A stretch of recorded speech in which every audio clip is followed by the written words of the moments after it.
Вітаю вас, брати і сестри. Рад бачити кожного з вас. Не глядячи на те, що ми збираємося, може бути, не у звиклому помешканні і не у 11:00, але я думаю, що це не мішає нам для того, щоб слухати Слово Боже, щоб бачити один одного і приближатися до Христа. Я хочу поділитися невеликим словом і почати з місця відомого усім нам. Це Галатам, 5 розділ, 1 вірш і 13 і 14.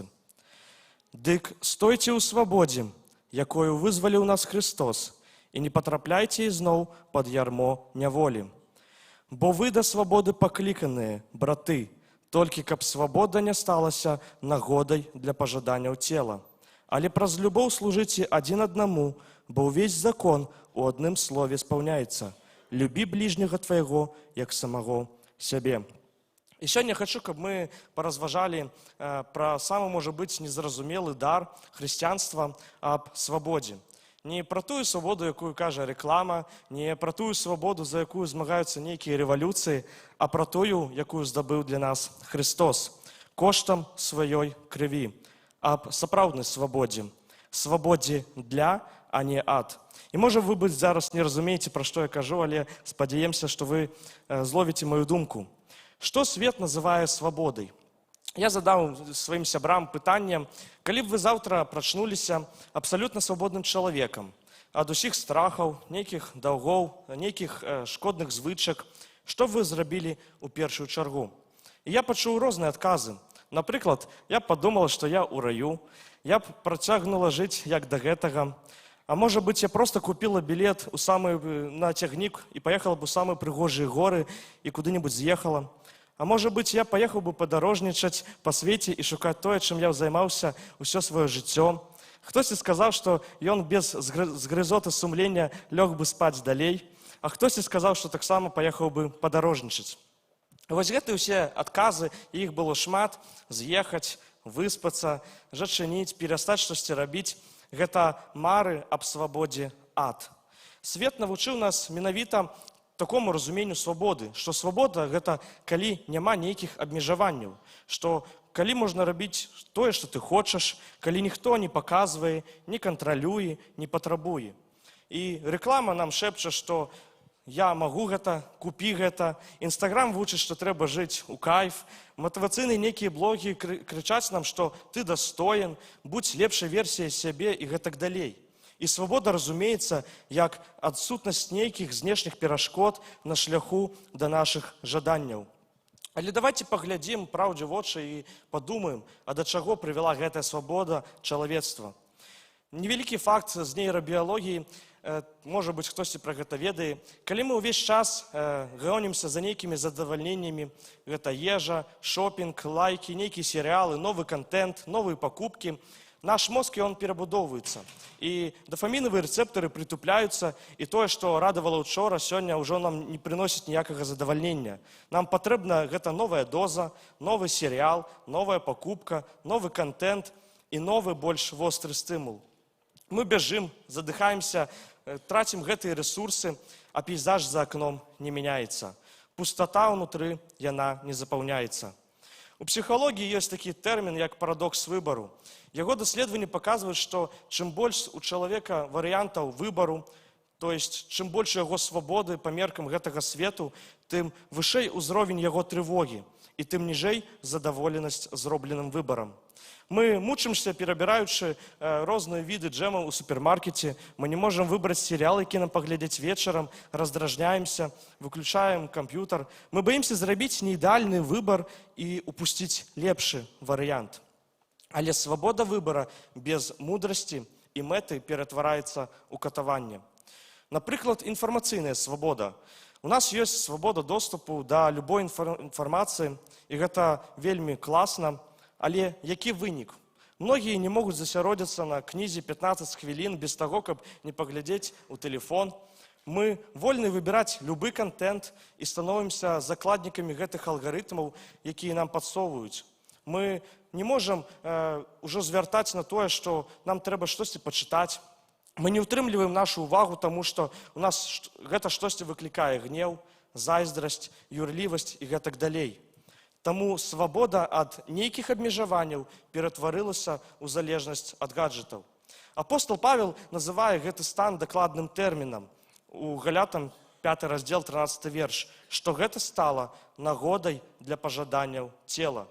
Цела, наша плоть, гэта наша заняпалая эгацэнтрычная прырода, якая крычыць «я», «мне», «маё», «хачу», «жадаю», «зараз». Гэта сістэма, у якой цэнтр сусвету маё імгненнае «хачу». І вось у чым заключаецца парадокс. Чым больш мы ідзем за гэтым крыкам, тым больш становімся рабамі. Можа быць, я хачу быць вольным ад меркавання людзей, але раблюся рабом свайго іміджу і рэпутацыі. Хачу быць вольным ад скукі, але пападаю ў рабства да нейкіх забаў, алкаголю, парнаграфіі. Можа быць, я хачу быць вольным ад нейкіх абавязанняў, але апыняюся ў рабстве адзіноты. Ісус сказаў у Евангеліі Яна, 8 раздзел 34 верш. «Усякі, хто робіць грэх, ёсць нявольнік грэху». Грэх – гэта не проста нейкія дрэнныя ўчынкі. Гэта вірус, які пераварочвае ўсю сістэму нашых каардынат. Грэх шэпча, ты будзеш вольны, калі будзеш рабіць тое, што хочаш, калі будзеш сам сабе Богам, сам будзеш вырашаць, што добра, што дрэнна, калі ты будзеш сам усталёўваць нейкія правілы і калі ты будзеш сам крыніцай свайго шчасця. Але быць самому сабе Богам – гэта самая цяжкая праца ў свеце. Таму што нам трэба быць крыніцай сваёй значнасці, пастаянна людзям нешта даказваць, дасягаць, канкураваць. Нам трэба быць суддзёй у кожнай спрэчцы, заўсёды мець рацыю, ніколі не саступаць.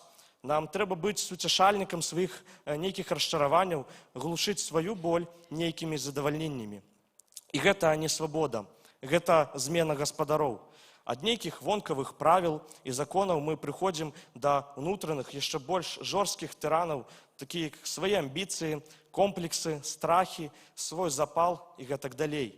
Гэта і ёсць то ярмо няволі, пра якое піша Павел у Галятам 5 раздзел 1 верш. Ён перасцерагае нас.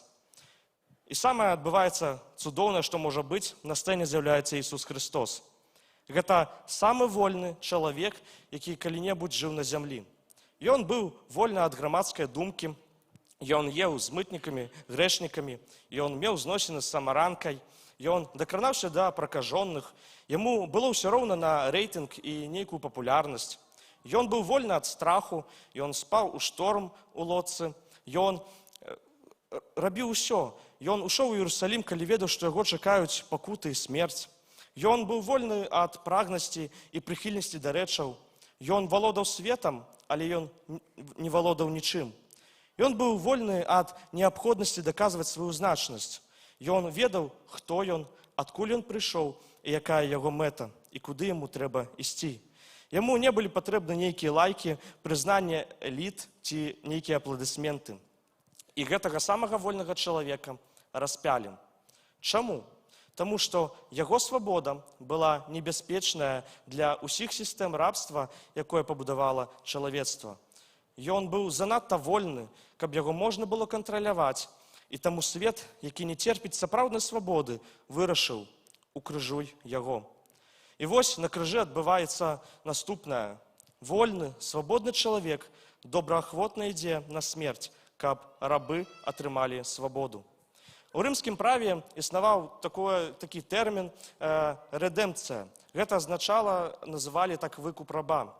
Чалавек прыходзіў на нявольніцкі рынак, плаціў нейкі кошт, і раб атрымліваў свабоду і дакумент аб вольнай.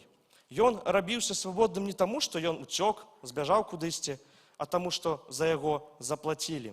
І Павел выкарыстоўвае гэты тэрмін.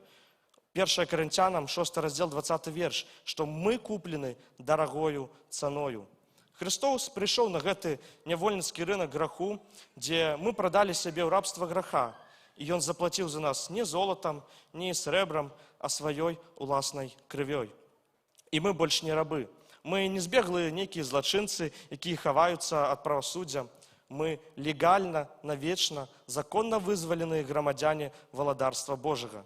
Наш статус, ён замацаваны крывёй Ісуса Христа. Таму Павел, ён і крычыць у Галятам 5 раздзел 1 верш: «Стойце ў свабодзе, якою вызваліў нас Христос. Нам трэба не баяцца, не сумнявацца, не азірацца назад. Наша свабода – гэта не вынік нейкіх нашых намаганняў, не дасягнення нашага асабістага росту. Гэта дар. Яго нельзя зарабіць, яго можна толькі прыняць. І менавіта тут многія спатыкаюцца, таму што прыняць дар – гэта значыць прызнаць, што я не здольны вызваліць сам сябе, а гэта моцна б'е па гонару. І мы падыходзім да самага галоўнага, да тэксту, які пераварочвае, таму што у Галятам 5 раздзел 13 верш ён кажа пра свабоду. Вы да свабоды пакліканыя браты, толькі каб свабода не сталася нагодай для пажаданняў цела, але праз любоў служыце адзін аднаму. Спачатку кажацца там пра тое, што мы да свабоды пакліканыя браты.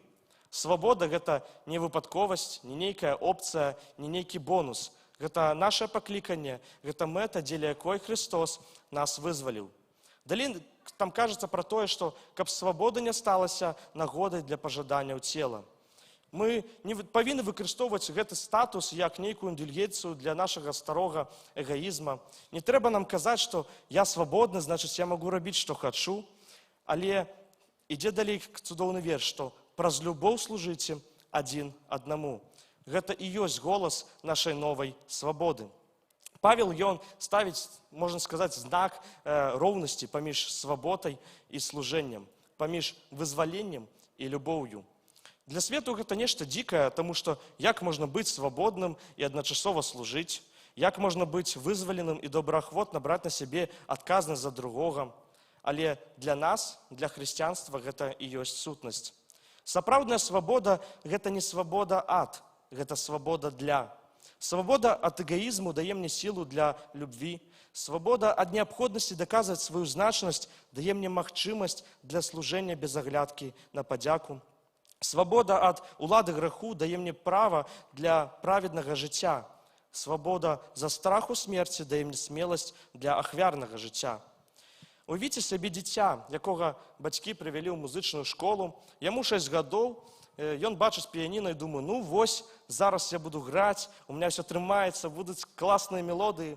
Але настаўнік яму кажа, сядай, вось табе гама да мажор, і табе трэба кожны дзень, цэлую гадзіну граць яе пастаянна.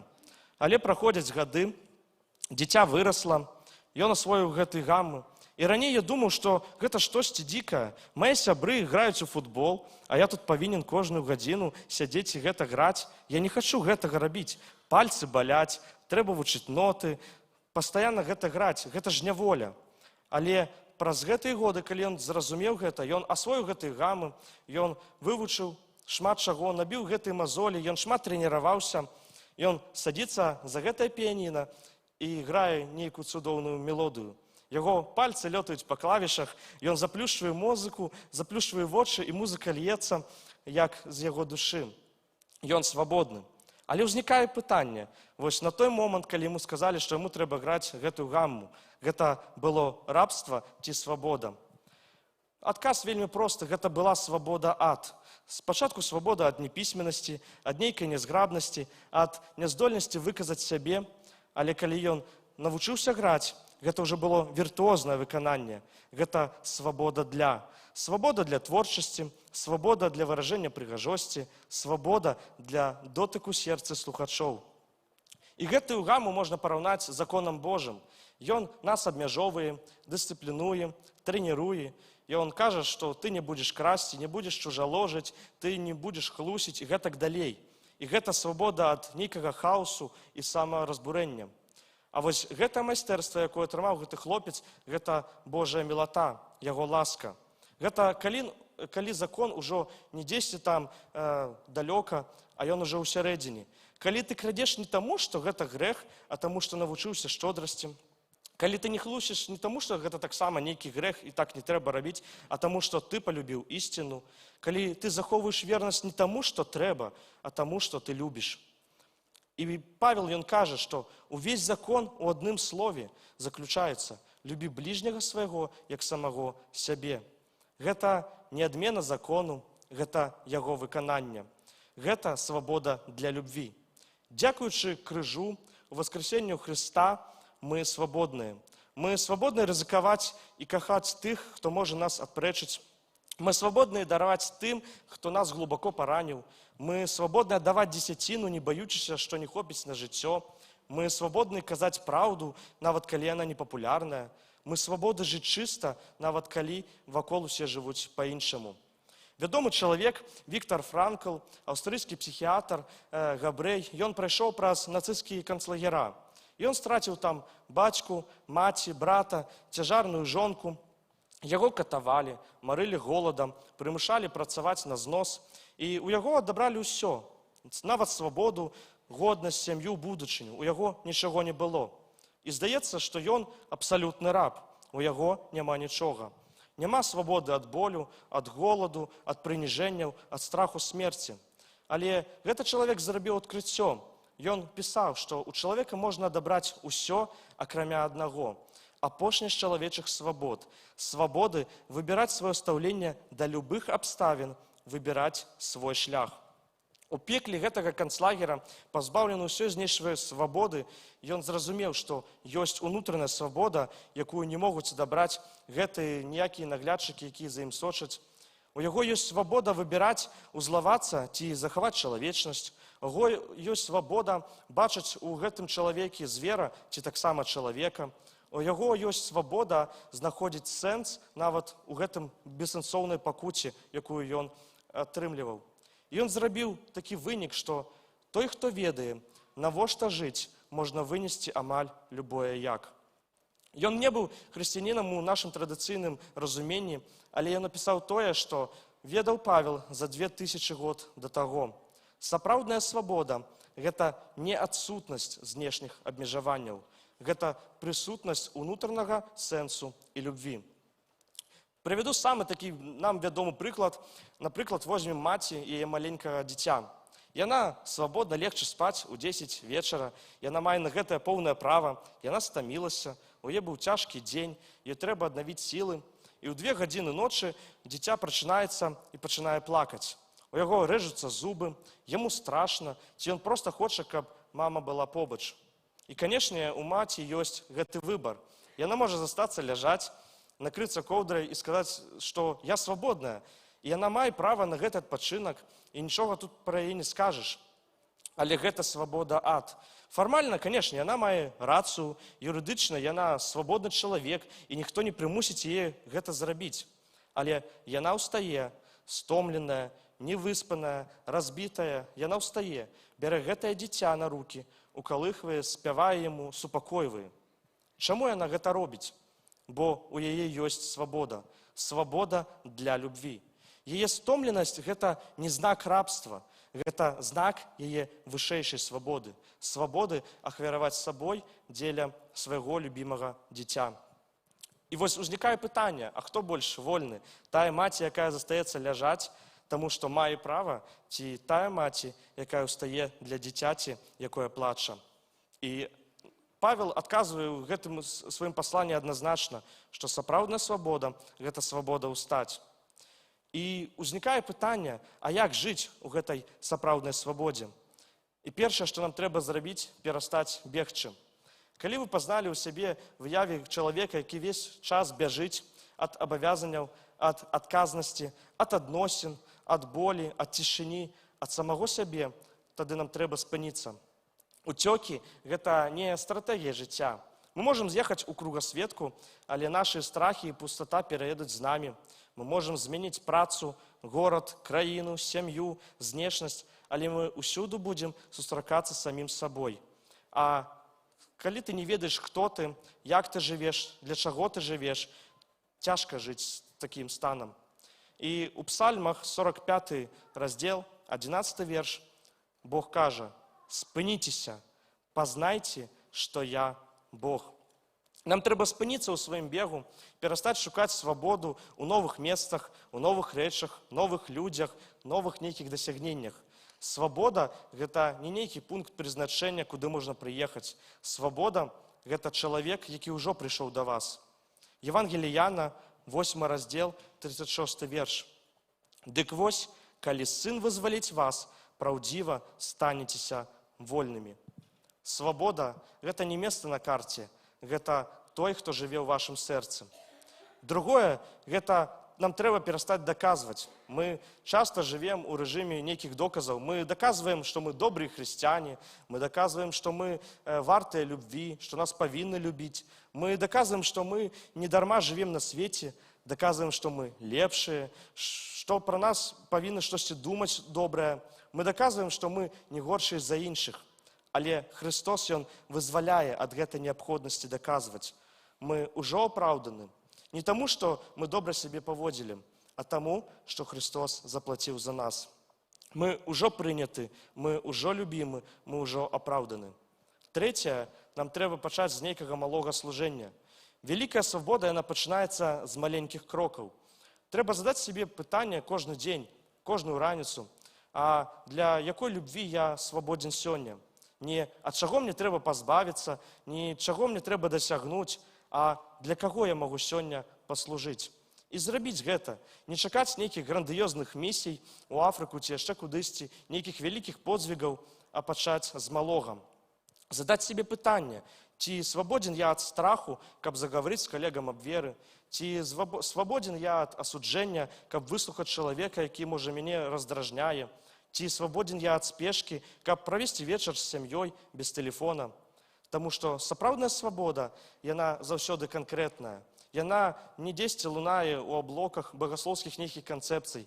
Яна тут. Яна праяўляецца ў канкрэтных учынках канкрэтных людзей і ў пэўны дзень. І чацвёртае, самае важнае, што нам трэба рабіць, нам трэба глядзець на вызваліцеля. Мы не становімся свабоднымі, проста чытаючы аб свабодзе ці слухаючы пропаведь пра свабоду. Мы не становімся проста свабоднымі, таму што мы жадаем гэтай свабоды. Мы становімся свабоднымі тады, калі глядзім на таго, хто ўжо з'яўляецца гэтым вольным. Чым больш мы глядзім на Ісуса, тым больш мы становімся падобнымі да Яго. Чым больш мы бачым Яго свабоду, тым больш натуральна для нас становіцца свабода ад страху і свабода для любві. Чым глыбей мы разумеем, як Ён нас вызваліў, тым менш нас прывабліваюць нейкія старыя ланцугі. Не трэба з імі змагацца, а трэба глядзець на вызваліцеля. І сёння мы стаім на скрыжаванні гэтых дзвюх дарог. Першая дарога – гэта свабода ад. Гэта шлях нейкіх пастаянных уцёкаў, уцёкі ад адказнасці, ад абавязанняў, ад болю, ад сябе, ад Бога. Гэта свабода адзіночка, свабода пустата. І гэтая дарога вядзе нас у тупік. Можа вонкава здавацца нам, што гэтая дарога прывабная, рэкламныя нейкія нам будуць шчыты абвяшчаць, што гэта рай на зямлі, але ў канцы гэтай дарогі мы ўбачым турму, якую мы самі пабудавалі сваімі рукамі. І другая дарога – гэта свабода для. Гэта шлях, які пачынаецца ля крыжа. Там, дзе 2000 гадоў таму самы вольны чалавек у гісторыі добраахвотна ідзе на смерць для таго, каб мы сёння былі на гэтым месцы. Ён бы мог паклікаць легіёны ангелаў, ён бы мог сысці з крыжа і даказаць усім, хто тут Бог, хто тут галоўны, але ён застаецца, бо без яго смерці не было б нашай свабоды. Ён заплаціў цалкам і без астатку. Таму Христос сёння кажа нам, што ты свабодны чалавек, паглядзі на мяне, і ты ўбачыш сябе. Паглядзі на мае рукі, і ты ўбачыш кошт свайго вызвалення. А зараз проста нам трэба азірнуцца вакол. Можа быць, мы бачым нейкага чалавека, ён усё яшчэ ў гэтых ланцугах, гэтай неправільнай свабоды. У яго можа быць таксама такі ж загнаны нейкі погляд, які быў у цябе ўчора, ты можаш дапамагчы яму. А можа быць, ты бачыш яго боль, ты можаш суцешыць яго. А можа, ты бачыш яго несправядлівасць нейкую, у цябе зараз ёсць голас, каб сказаць. А можа быць, ты бачыш яго пустату, таксама ў цябе сёння ёсць гэтая паўната, каб дзяліцца. Таму я заклікаю нас, каб мы ўсе зразумелі, што толькі свабодны чалавек, ён можа па-сапраўднаму любіць. Давайте с вами станем і помолимся.